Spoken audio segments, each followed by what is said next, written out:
Hello दोस्तों, आप सभी का हमारे YouTube channel Veeri math classes पर स्वागत है। हमारा टॉपिक है भारत परिषद अधिनियम 1909, जिसको कि मार्ले मिंटो सुधार के नाम से भी जाना जाता है। मार्ले मिंटो सुधार के नाम से किसको जाना जाता है? भारत परिषद अधिनियम 1909। तो देखो, इसके कुछ प्रावधान थे, उनको मैंने पॉइंट करके लिखा है, उनको पढ़ते हो समझते हैं। ठीक है, देखो पहला क्या है, उस समय भारत के जो राज्य सचिव थे वो थे मार्ले, और जो वायसराय थे वो थे मिंटो। जो भारत सचिव थे कौन थे? मार्ले, और वायसराय थे मिंटो। इसलिए इसको किस नाम से जाना जाता है? मार्ले मिंटो सुधार। मार्ले मिंटो सुधार के नाम से भी जाना जाता है। दूसरा पॉइंट है, इसका लक्ष्य उग्रवादी और क्रांतिकारी राष्ट्रवाद का सामना करना था। आप देख रहे हो कौन सी सन है? 1909 में आया था।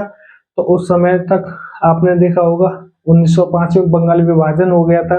जब 1905 में बंगाल विभाजन हुआ था तो जो बंगाल था हमारा, वहां पर उग्रवाद और क्रांतिकारी राष्ट्रवाद की बहुत ही बड़ी लहर चली थी। जो क्रांतिकारी थे उस समय उन्होंने बंगाल को अपना मुख्य केंद्र बनाया था।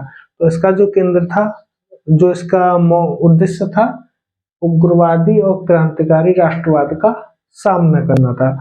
इस चीज के लिए उन्होंने इसमें जो भी प्रावधान किए, इस चीज को ध्यान में रखते हुए किए। तो देखो, उसमें उन्होंने सबसे पहले क्या किया? विधान परिषदों में सदस्य संख्या बढ़ाई। जो विधान परिषद थी, केंद्रीय विधान परिषद थी और प्रांतीय विधान परिषद थी, उन दोनों में उन्होंने सदस्यों की संख्या बढ़ाई। उन दोनों में सदस्यों की संख्या बढ़ाने का उनको फायदा क्या मिला था कि कांग्रेस भी 1907 के जो सूरत अधिवेशन हुआ था, गरम दल और नरम दल दोनों अलग अलग हो गए थे। जो गरम दल था वो जो उग्रवादी और क्रांतिकारी राष्ट्रवादी धारा थी वो उसके साथ चल रहा था, और जो नरम दल था वो अंग्रेजों से गुहार लगा रहा था, अंग्रेजों से रिक्वेस्ट कर रहा था कि हमको भारत के प्रशासन में भागीदार बनाया जाए। तो अंग्रेजों ने सोचा, अगर हम नरम दल और गरम दल को अलग अलग कर दें तो क्या होगा कि ये जो नरम दल वाले कांग्रेसी थे, जिनका उस समय कांग्रेस पर वर्चस्व था, वो हमारे खिलाफ आवाज नहीं उठाएंगे। जब वो हमारे खिलाफ आवाज नहीं उठाएंगे तो हम ये जो उग्रवादी क्रांतिकारी राष्ट्रवादी जो धारा बह रही है, इसको हम किसी भी तरीके से कंट्रोल में कर सकते हैं। ठीक है, तो उन्होंने जो नरम दल वाले कांग्रेसी नेता थे उनको अपने विश्वास में लेने के लिए क्या किया? विधान परिषदों में सदस्य संख्या बढ़ाई। तो जो केंद्रीय विधान परिषद थी उसमें सदस्य कितने थे? 16। उस समय जो सदस्य संख्या कितनी थी? 16। लेकिन इसके द्वारा 16 से 60 कर दी गई। केंद्रीय विधान परिषद में सदस्यों की संख्या 16 से 60 कर दी गई। और जो प्रांतीय विधान परिषद थी उनमें अलग अलग प्रांतों में जो सदस्यों की संख्या थी वो अलग अलग थी, बढ़ाई गई थी, लेकिन सब में अलग अलग तरीके से बढ़ाई गई थी। ठीक है, तो उसमें प्रांतीय विधान परिषद में सदस्यों की संख्या अलग अलग थी। ठीक है, अगला पॉइंट है, किसी भारतीय को वायसराय की कार्यपालिका परिषद में जोड़ा गया। पहली बार, पहली बार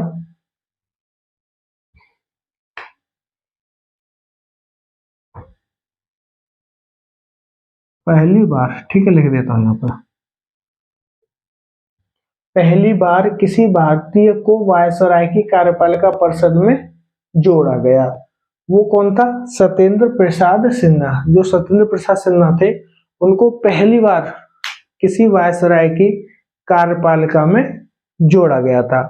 और जो उनको जोड़ा गया था वो किस रूप में जोड़ा गया था? विधि सदस्य के रूप में उनको जोड़ा गया था। ठीक है, तो इस पॉइंट को अच्छे से याद रख लेना। सत्येंद्र प्रसाद सिन्हा को कांग्रेस उसकी वायसराय की कार्यपालिका परिषद में विधि सदस्य के रूप में जोड़ा गया था। ठीक है, ये बहुत अच्छा पॉइंट है।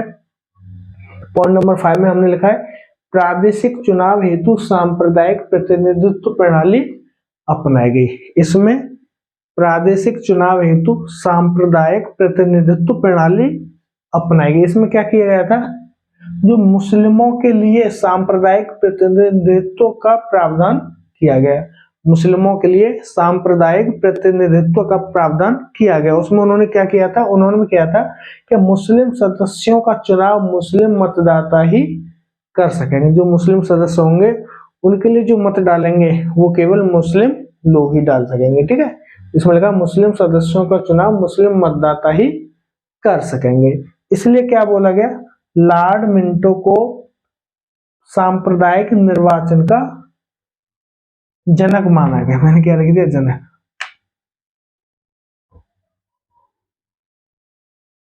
लॉर्ड मिंटो को भारत में सांप्रदायिक निर्वाचन का जनक माना जाता था, माना गया या माना जाता है। क्यों? क्योंकि उन्होंने ये प्रावधान उन्हीं के समय में हुआ था।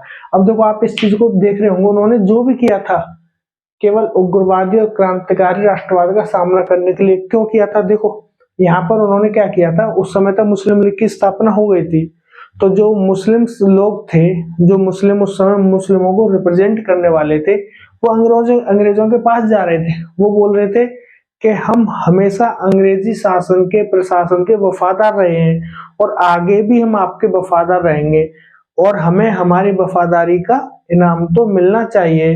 तो उनको खुश करने के लिए, उनको अपने फेवर में लेने के लिए उन्होंने मुस्लिमों के लिए सांप्रदायिक प्रतिनिधित्व का प्रावधान कर दिया, तो मुस्लिम उनके पक्ष में आ गए। यहाँ पे उन्होंने कांग्रेस की जो नरम दल शाखा थी उसको अपने फेवर में कर लिया, जो पढ़े लिखे लोग थे उनको भी फेवर में कर लिया, क्योंकि उस समय जो कांग्रेस में थे ज्यादातर सबसे पढ़े लिखे लोग कांग्रेस में थे, तो वो लोग भी उनके फेवर में आ गए। अब बचे कौन? ये उग्रवादी और क्रांतिकारी राष्ट्रवादी लोग बचे। उन्होंने उनको बहुत अच्छे से फिर कंट्रोल में कर लिया था। उसके बारे में हम जब हिस्ट्री पढ़ेंगे इस समय की, तो उसमें हम आपको डिटेल में बताएंगे। ठीक है, आज के वीडियो में हमारा इतना ही। अगर आप हमारे चैनल पर पहली बार आए हैं और आपको हमारा वीडियो अच्छा लग रहा है तो हमारे चैनल को सब्सक्राइब करें तथा शेयर करके दूसरे लोगों तक हमको पहुंचाने में हमारी मदद करें। आपके द्वारा ही हम दूसरे लोगों तक पहुंच पाएंगे। अगर आपको हमारा वीडियो अच्छा लग रहा है तो हमारे वीडियो को लाइक करें तथा कमेंट करके हमको जरूर बताएं कि आपको हमारे वीडियो में क्या कमी लग रही है, जिससे कि हम उस कमी को दूर कर सकें। धन्यवाद। जय हिंद।